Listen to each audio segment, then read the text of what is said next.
welcome to the first part of the factor theorem.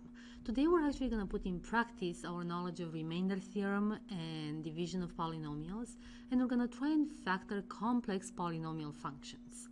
The first example, I want you to expand each of the following polynomials: x minus 3 times x plus 2, and for part B we have a cubic polynomial, x plus 1 times x minus 2 times x plus 3.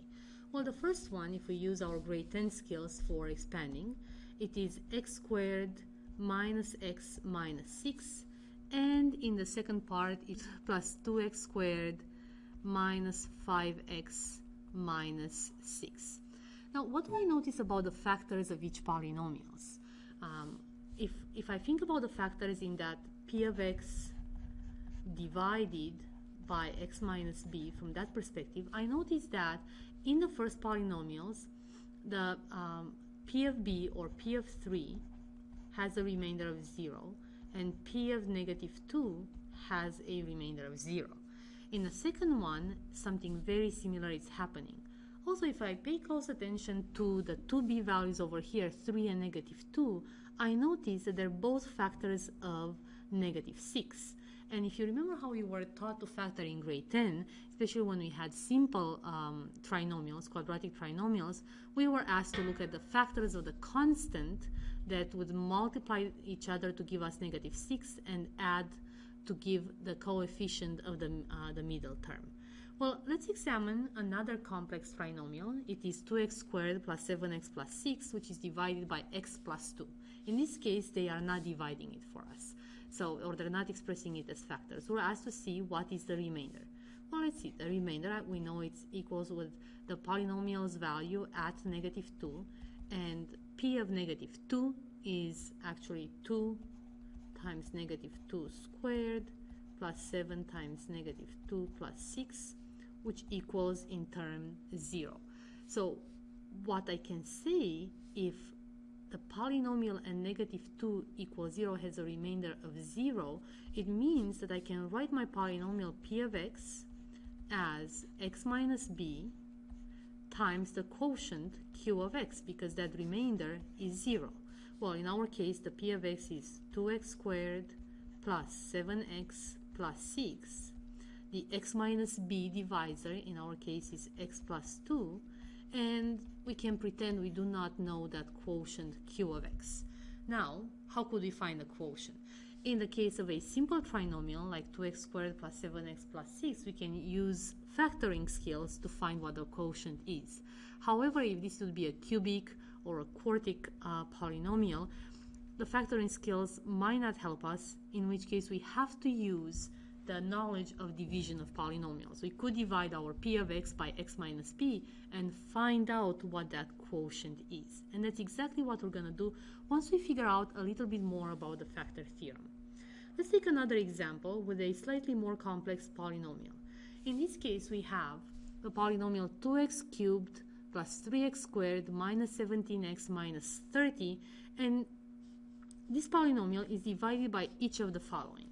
And in order to decide if any of these binomials are factors of the original polynomials, we have to use the remainder theorem, right? We have to find the polynomial value at b to see if it's 0 or not.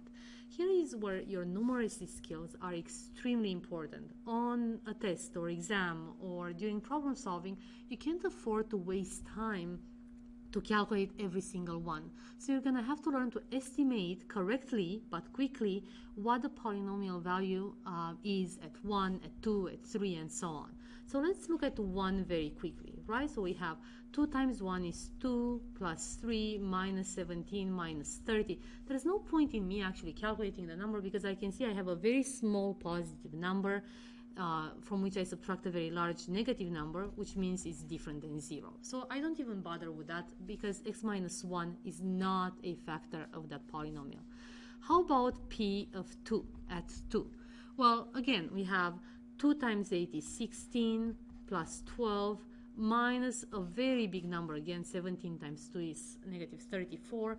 It's not 0. I'm not going to concern myself with this factor. How about at x minus 3? So p of 3 equals, well, 3 squared is 27, so 2 times 27 is 54, plus 3 times 9 is 27, minus 17 times 3 is 51, minus 30. Well, I noticed that the two of them added is 81, minus 81 equals 0. And alarm bells should go on, because if the polynomial is 3 equals 0, that means that x minus 3 is a factor of our original polynomial. Well, let's see if we can find more factors. Why stop here? Well, p of negative 1. Let's see at negative 1. Well, again, I have negative 2 plus 3 is 1, plus 17 is 18, minus 30, it's different than 0. I don't concern myself with it. Polynomial at negative 2. Let's see, 2 times negative 8 is negative 16, plus 12, plus 34, minus 30. In this particular case, we have negative 4 plus 34 is 30 minus 30 equals 0. Again, alarm bell should go on, because we're being told x plus 2 is a factor of the polynomial. Don't give up just yet. What about the polynomial at negative 3? Quick estimation will show you that it's actually different than 0, which means that x plus 3 is not a factor. So, using the results in the first part, we can say that x minus 3 and x plus 2 are factors of these particular polynomials. What does that mean? Well, that means that if I divide p of x by those polynomials, so I have x minus 3 times x minus 2 times q of x, there is no remainder. There is no remainder left over. Well, I can actually figure out what x minus 3 times x minus 2 is, right? So we have p of x equals x minus 3, sorry, it should be x plus 2, minus x minus 6 times q of x. Now it is your responsibility to find that quotient that's left after dividing the polynomial p of x by the two factors. We have our original polynomial, 2x cubed plus 3x squared minus 17x minus 30 divided by x squared minus x minus 6. And you're gonna say, hold on, Stoika, you've never taught us how to divide a complex polynomial by a trinomial. We only have done the easy, simple binomials. How am I expected to know how to do that? Well, I can tell you that the rules do not change one bit. You still are gonna compare the leading term in your complex polynomial with the leading term in your... We are gonna compare 2x cubed with x squared. Nothing else. We don't care about what's added or subtracted past that leading term. Well, how many times does x squared go into 2x cubed? It goes 2x times. So 2x times x squared gives us 2x cubed. 2x times negative x is negative 2x squared. 2x times negative 6 is negative 12x. What follows multiplication is subtraction. The 2x cubed terms cancel each other out. 3x squared minus negative 2x squared is 5x squared. Negative 17x minus negative 12x is minus 5x. And we have to lower the last term, which is negative 30. Again, compare the leading term in what's left of your polynomial with the leading term in your divisor. How many times does x squared go into 5x squared? 5 times, plus 5. So, multiply now. 5 times x squared is 5x squared. Let's extend the page here. 5 times negative x is minus 5x, and 5 times negative 6 is negative 30. And we notice that all the terms cancel out in the subtraction, which means we get a remainder of 0. What does that mean? Well, it means that our quotient is actually 2x plus 5. So we could write our polynomial p of x in the form x minus 3, x plus 2, 2x plus 5. So you can see how combining the remainder theorem and the factor theorem allows us to completely factor a complex polynomial. Let's look at the next example. Consider the polynomial p of x, and you are asked to factor this cubic polynomial.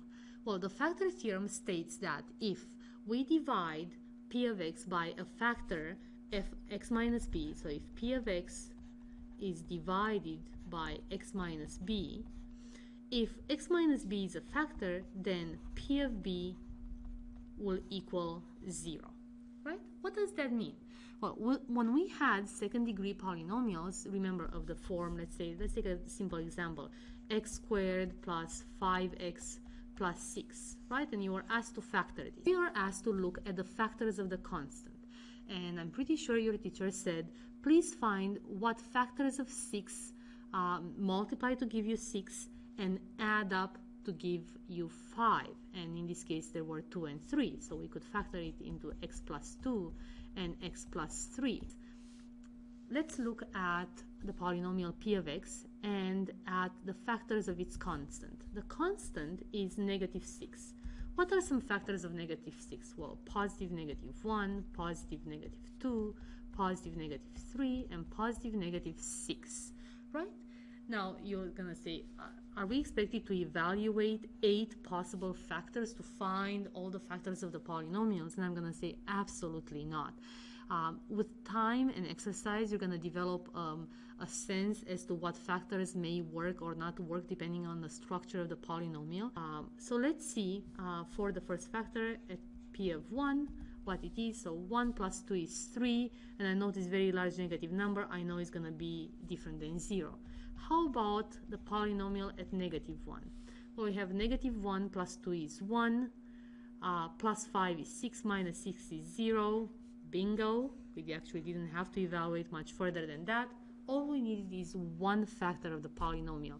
I know that the binomial x plus 1 is a factor of p of x. How can I factor the entire polynomial? Well, I can use long division to factor the polynomial. So we have x plus 1 divided into x cubed plus 2x squared minus 5x minus 6. Once you divide the two polynomials, you will notice that the quotient will be x squared plus x minus 6. So our polynomial p of x can be written as x plus 1 times x squared plus x minus 6. I am urging you to not fall into the trap to try and figure out factors of negative 6 and repeat the long division pattern. That is time consuming because what's left in the quotient is a second degree polynomial that you've learned to factor since grade 10. So please use your factoring skills to factor these polynomials. What two numbers multiply to give us negative 6 and add up to 1 were there negative 2 and 3, x plus 3, and x minus 2, negative 2 and positive 3. And so what are the factors of x cubed plus 2x squared minus 5x minus 1? They are x plus 1, x plus 3, and x minus 2. And let's state the integral zero theorem. If x minus b is a factor of a polynomial p of x with the leading coefficient 1 and the remaining coefficients are integer, then b is a factor of the constant term of p of x. Very, very important for finding factors and factoring in the end that original polynomial p of x. I know it may seem time consuming in the beginning, but as I said, with practice, you will get better at spotting proper factors of that constant term that will generate a zero remainder. So let's look quickly at the first example, x cubed minus 4x squared plus x plus 6. Well, what's the constant is 6. What are the factors of the constants are positive and negative 1, positive and negative 2, positive and negative 3, positive and negative 6. Again, do not despair into thinking that you're going to have to go through all 8 of them. polynomial at -1 is 0, which means that x plus 1 is a factor.